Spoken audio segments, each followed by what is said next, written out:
What's been the last 2 days like for you? I mean, to get over that game the other night? Well, I haven't jumped off a bridge, so I'm still here.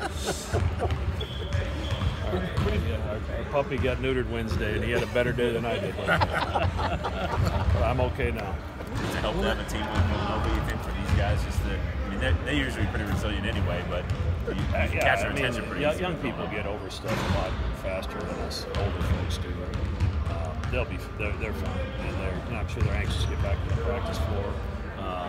Villanova's really good. It doesn't help you sleep any at night when you watch them play. They've gotten better as the season has gone on. Some of their role players are kind of settling into the roles if Coach Wright needs them to play. And, they have two of the best players in the league in Pascal and Blue.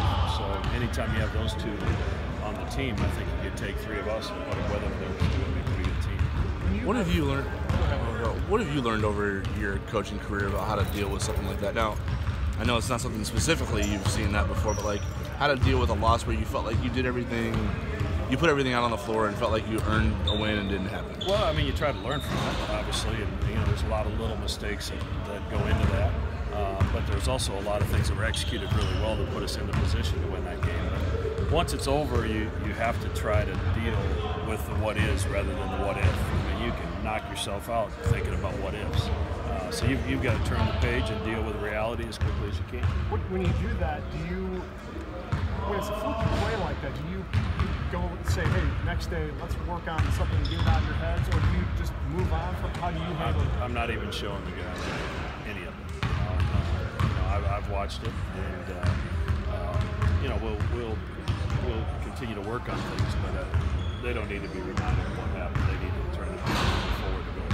Did you see that game against St. John's the other night? Obviously, you went through a little bit, but what do you take from that, the comeback effort? Yeah, I mean, they've had comeback efforts.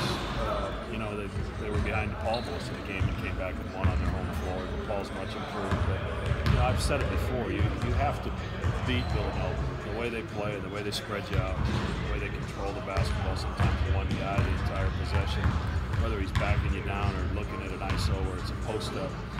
They're not making a ton of passes. Once they break your defense down, they'll make a pass and an extra pass, but they don't put themselves in positions to create a lot of turnovers. So you have to beat them, and to beat them, you got to take care of the basketball, and you're in. You got to try to hunt good shots. And, hopefully, we can get the pace of the game the way that we want it to go, rather than they generally want to slow things down.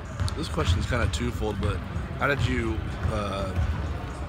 assess Ty's performance at the 1 and Davion's performance at the 2 in the Marquette game with the wrinkle you guys threw? Yeah, I think it was really good. I thought Ty did some really good things in transition, made some good decisions, got the ball moving early in the possession, and I thought Davion settled in on a night when he had a huge challenge trying to guard Marcus Howard, and you're certainly exerting a lot of energy trying to do that.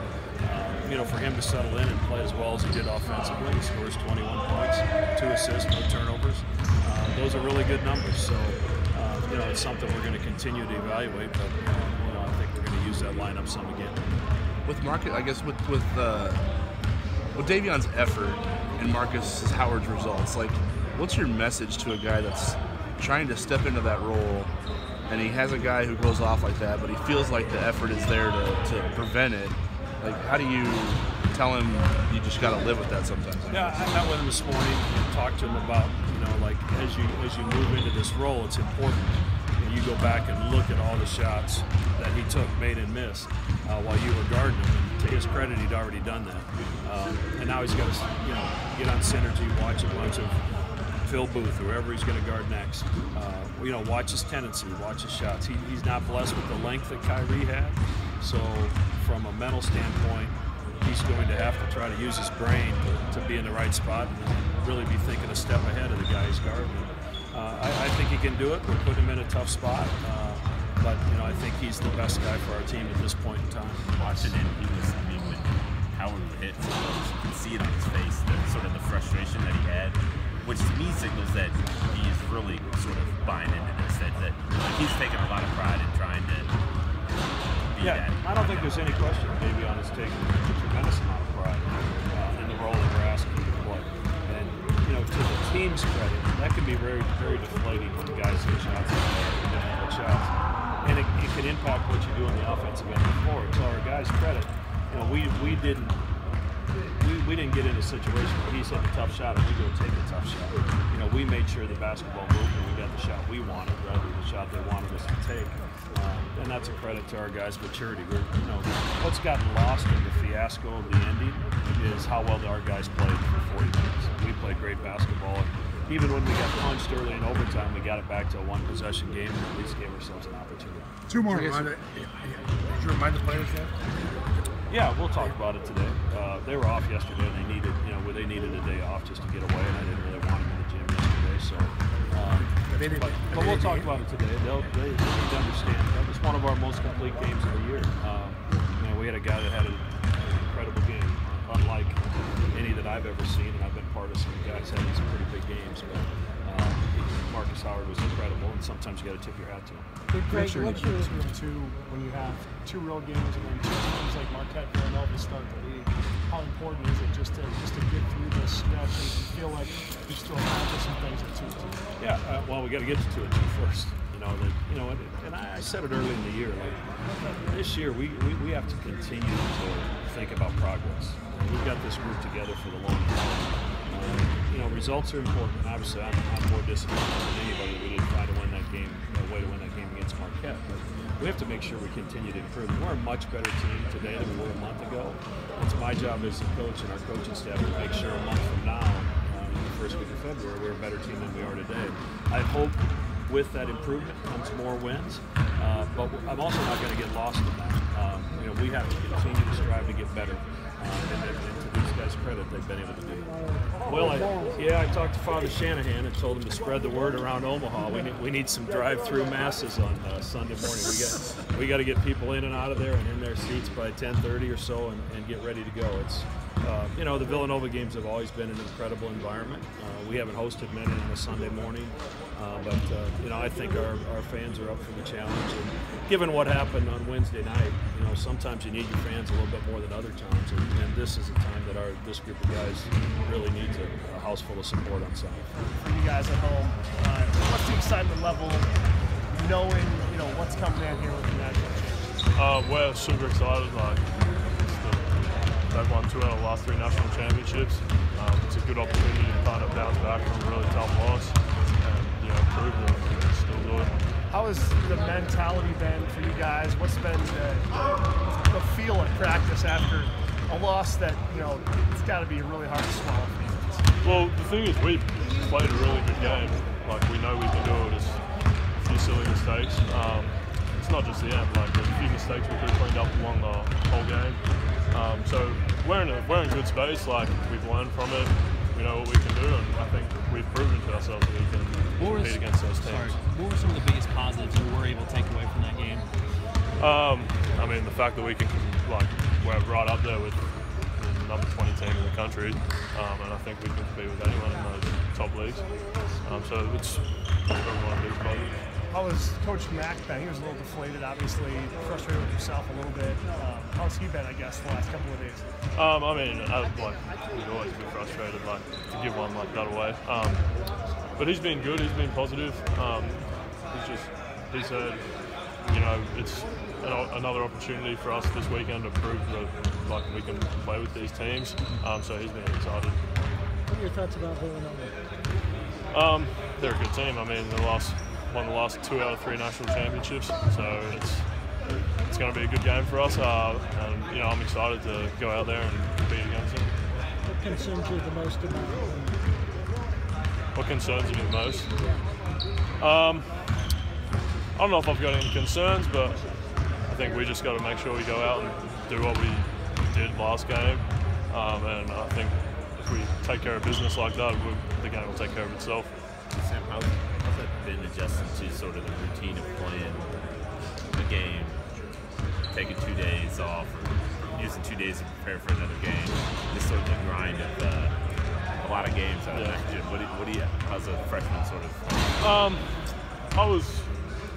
I probably didn't play as many games as consistently as we did here back home, but it was a similar sort of setup, but we'd have 3 or 4 days to prepare instead of 2 or 3. So it's just kind of jumping from the game you just played to the next game and like forgetting what happened no matter the outcome, and just making sure that you focus on the next game, the next team, you learn to scout.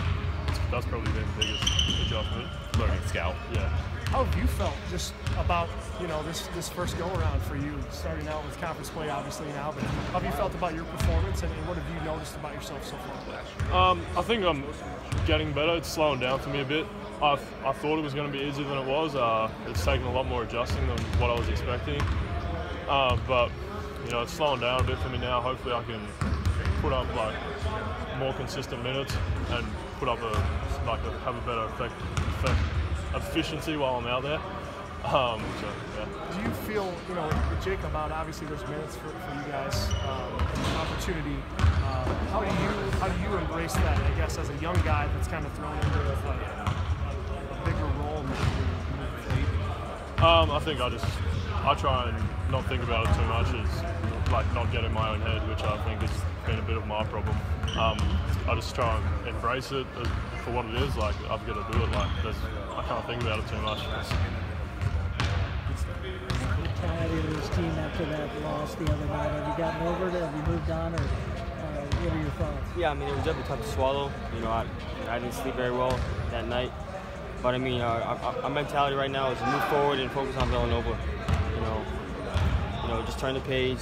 We have a new game on Sunday versus a really good team in Villanova, so that's our motive right now.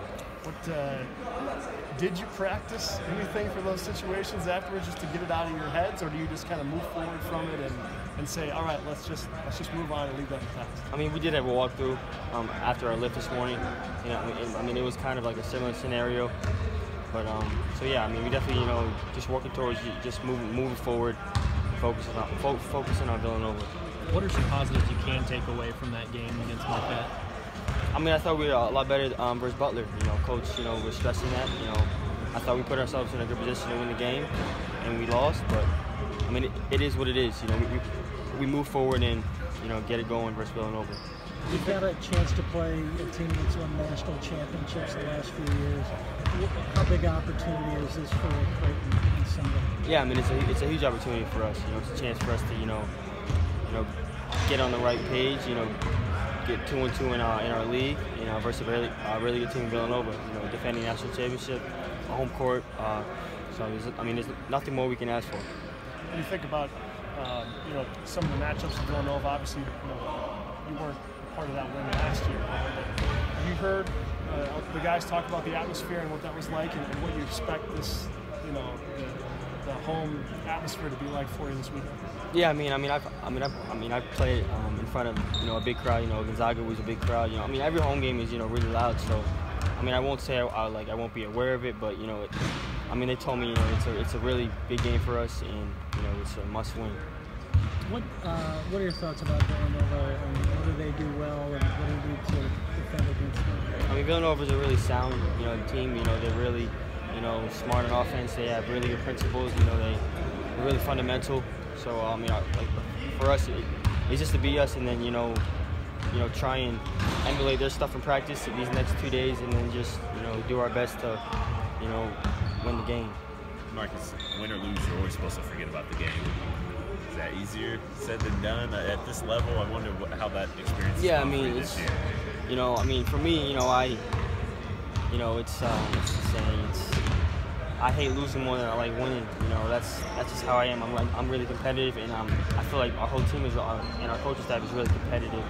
So obviously, if we won that game, we're still focused on Villanova. When we lost the game, we're still focused on Villanova. So our thing is to really, if we win, enjoy that night and then get over it. And if you lose, let it motivate you, and then let it make you go harder in practice for our next chapter. Two more from us. You think about your role, offensively, and how you've kind of grown into it this year. How comfortable are you kind of taking the reins of this offense the rest of the way now that you've more than gotten your feet at this point? Yeah, I mean, our coaches really give me confidence, including my teammates. They're telling me to make plays, for myself and for others, and just be smart out there and just make the simple play. In our offense, it's really, move the ball, get reverse, and then attack, or on the break, attack, dig, and then kick it out. So, I'm really happy here, and I'm just trying to make winning plays. think it says a lot when you're a guy, you know, trying to make a play before, you know, the buzzer at halftime, or, you know, obviously the other night. Does that mean anything different to you in terms of just the team's confidence and coach's confidence in what you can do? Yeah, I mean, it really talks about how, you know, Coach McDermott really has confidence in me to make a play. You know, he called that play. You know, he said, you know, there was 55 seconds on the clock, and they said go 2 for 1. So we shot it quickly, and then we got a really good stop. And then he said one of our plays, which is just a high ball screen, and then just go make a play. And I happened to get the switch, and I happened to get a shot off and, you know, win in.